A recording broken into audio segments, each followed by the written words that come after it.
दोस्तों आज हम मगध के बारे में समझेंगे। कैसे बिंबिसार ने इसकी नींव रखी, कैसे इसको महान बनाया और कैसे क्या क्या हुआ। मगध मगध के बारे में हम पूरा इसको विस्तार से समझेंगे। देखिए, मगध को ये शासक मिला हर्यक वंश के बिंबिसार के रूप में। बिंबिसार लगभग 544 से 492 बीसीई के आसपास इसका शासन रहा है। और मगध की महानता का असली वास्तुकार भी बिंबिसार था। वो एक दूरदर्शी था और यथार्थवादी था, जिसने मगध की विस्तार की नींव रखी। उसने एक थ्री डायमेंशनल कह सकते हैं आप, त्रि आयामी नीति अपनाई। युद्ध किया, विवाह किया और मित्रता। उसका तीन ही फार्मूला था। उसने युद्ध किया, विवाह किया और मित्रता की। अब देखिए, युद्ध कहाँ से किया? जहां से उसने अपनी जीत का यकीन था, वहां उसने अपनी ताकत का इस्तेमाल किया। उसका सबसे महत्वपूर्ण सैन्य अभियान था अपने पूर्वी पड़ोसी राज्य के अंग के खिलाफ। उसने अंग के शासक ब्रह्मदत्त को हराकर उसके राज्य को मगध में मिला लिया। यह एक मास्टर स्ट्रोक था। अंग के विलय से मगध को चंपा नदी के बंदरगाहों तक पहुंच मिल गई, जिससे समुद्री व्यापार का रास्ता खुल गया और मगध की अर्थव्यवस्था को बहुत बल मिला। अब देखिए, विवाह से कैसे बिंबिसार अपने शासन को बढ़ाता है। बिंबिसार समझता था कि हर किसी से लड़ा नहीं जा सकता है। उसने अपनी सीमाओं को सुरक्षित करने के लिए और शक्तिशाली पड़ोसियों को दोस्त बनाने के लिए विवाह संबंधी संबंधों का चतुराई से इस्तेमाल किया। सबसे पहले इसने बनाया कौशल से संबंध। उसने कौशल के शक्तिशाली राजा प्रसेनजित की बहन महाकौशला से विवाह किया। इस विवाह से न केवल कौशल से दुश्मनी खत्म हुई, बल्कि दहेज में उसे काशी का समृद्ध प्रांत मिला, जिससे 1 लाख की वार्षिक आय होती थी। तो काशी तो दहेज में मिल गया पूरा, और अच्छी खासी आय भी मिल गई। वज्र से संबंध आप देखिए कैसे होता है। उसने उत्तर में अपनी सीमा को सुरक्षित करने के लिए, उत्तर मतलब हिमालय की साइड, सुरक्षित करने के लिए वज्र संघ के एक लिच्छवी राजकुमारी चेलेना से विवाह किया। यह एक महत्वपूर्ण कदम था, क्योंकि शक्तिशाली लिच्छवी अगर मगध पर हमला करते, यह एक महत्वपूर्ण कदम था क्योंकि शक्तिशाली लिच्छवी जो थे अक्सर मगध पर हमला करते थे। दोस्तों, इसके पहले हमने पार्ट 2 में सब डिस्कस किया हुआ है इन सारे स्टेट्स के बारे में। तो अगर आपने ये वीडियो नहीं देखी तो आप उसे जाके पहले देख लें। अब आती है मद्र से संबंध। उसने पंजाब के मद्र कुल की राजकुमारी क्षेमा से भी विवाह किया, जिससे उत्तर पश्चिम में भी उसका संबंध मजबूत हुआ। बिंबिसार का शासनकाल भारतीय इतिहास में एक नए तरह की राजनीति की शुरुआत थी। ये सिर्फ वीरता और धर्म युद्ध की पुरानी क्षत्रिय परंपरा नहीं थी, ये रियल पॉलिटिक्स थी।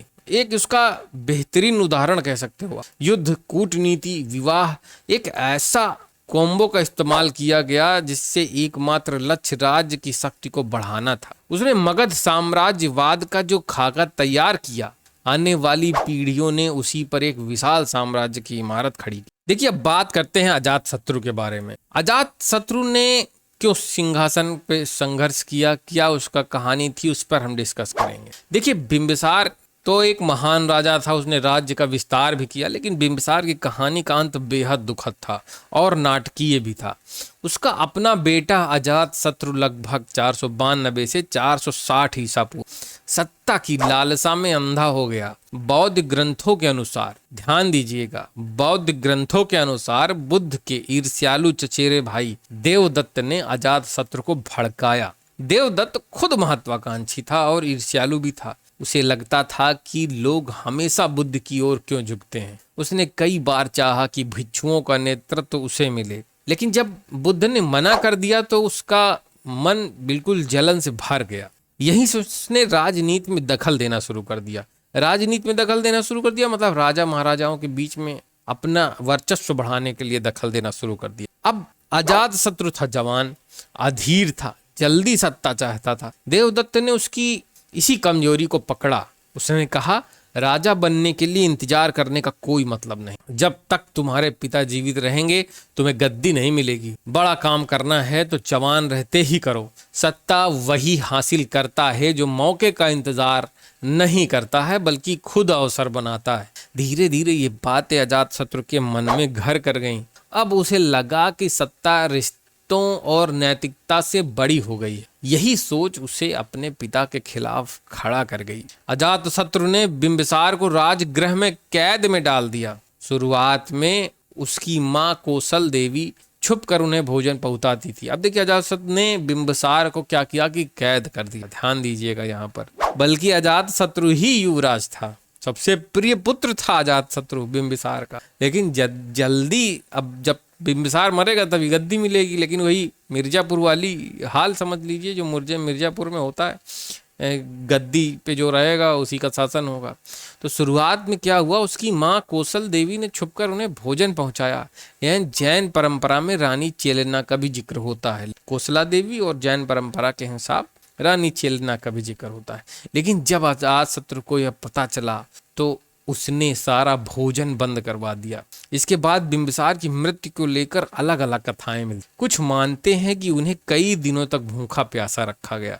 जैन ग्रंथों के अनुसार आशंका में उन्होंने स्वयं विष पी लिया था, जबकि बौद्ध परंपरा में सबसे भयावह विवरण इसका दिया है। देखिए सब में विवरण अलग अलग होता है। किसी एक राय, इतिहास की जो पुरानी बातें हैं उनमें एक राय बहुत कम होती है, लेकिन जो सबसे ज्यादा प्रचलित होती है उसको पढ़ा जाता है। अजातशत्रु ने नाइयों को आदेश दिया, नाइयों मतलब जो बाल काटते हैं उनको आदेश दिया कि वे अपने मतलब बिंबिसार के पैरों को काट दें, घावों में नमक लगा दें, सिरका लगा दें और जलते कोयले से दाग दें, मतलब जला दें। इससे क्या होगा, असहनीय पीड़ा में ध्यान योग टूट जाएगा और बिंबिसार की मृत्यु हो जाएगी। दरअसल उसको भूखा जब रखा गया तो उसने योग और ध्यान की शक्ति का उपयोग कर अपने जीवन को बचा के रखा था। तो उसने ये कृत इसलिए किया कि जब किसी के पैर काट दोगे, चमड़ी काट दोगे, नमक मिर्चा लगा दोगे आप, तो क्या होगा, वो ध्यान कैसे कर पाएगा इतने दर्द में, तो वो मर जाए, इसलिए ऐसा किया गया। वो मारना डायरेक्टली नहीं चाहता था, वो प्रताड़ना देके मारना चाहता था कि खुद ही मर गया। और इतिहास में इस बात का भी विवरण है कि उसकी जो माँ थी कौशला देवी, वो अपने शरीर में और अपने कपड़ों में खाना छुपा छुपा के लेके जाके देती थी। जैसे जैसे उसे पता चल गया उसने सख्ती करने शुरू कर दी। लास्ट में ये भी विवरण है कि वो अपने हाथ और शरीर में जो है शहद जो है लगा कर जाने लगी उनकी माँ की उसको ही जो है चाट लें और उससे उनको कुछ ऊर्जा मिल जाएगी, वो बच जाएंगे। लेकिन उन्होंने आना जाना पूरी तरीके से बंद कर दिया। जब बंद करा दिया तो ध्यान योग पे शिफ्ट हो गए बिंबिसार। जब बिंबिसार ध्यान योग पे जिंदा रहने लगे तब उसने ये हरकत अपनी। फिलहाल इस घटना ने पूरे उपमहाद्वीप को झकझोर दिया।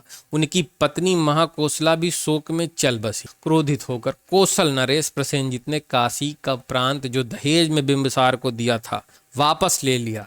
इसने मगध और कौशल के बीच लंबे विनाशकारी युद्ध की शुरुआत की। अजातशत्रु ने गद्दी तो पाली, लेकिन जीवन भर पितृहंता, पिता का हत्यारा कहलाने लगा। इस हर्यक वंश को भी पितृहंता का वंश कहा जाने लगा, क्योंकि यहाँ कई राजाओं ने अपने पिता की हत्या की थी। अपराध बोध से ग्रस्त होकर अजातशत्रु ने जैन और आजीवक धर्म की शरण ली, लेकिन उसे शांति वहां भी नहीं मिली। अंततः वह बुद्ध की शरण में गया, जहां उसे कुछ आत्मिक सुकून मिला, लेकिन कलंक ऐसा था कि वो कभी मिट ही नहीं सकता था। और अजातशत्रु की भी मृत्यु उसके बेटे की वजह से हुई। उसके बेटे ने उसको मार दिया। यह घटना साफ दिखाती है कि सत्ता की अंधी लालसा इंसान को कितना गिरा सकती है, और वह अपने सबसे पवित्र रिश्तों को भी तोड़ देता है। बिंबिसार जैसे महान सम्राट जिन्होंने अपने बेटे को युवराज घोषित किया था, अंततः उसी के हाथों क्रूर मृत्यु को प्राप्त हुए। अजातशत्रु भले ही एक शक्तिशाली शासक साबित हुआ, लेकिन इतिहास ने उसे हमेशा पितृहंता के रूप में ही जाना गया। अजातशत्रु भी बहुत काबिल व्यक्ति था, जिसकी हम अगले पार्ट में चर्चा करेंगे।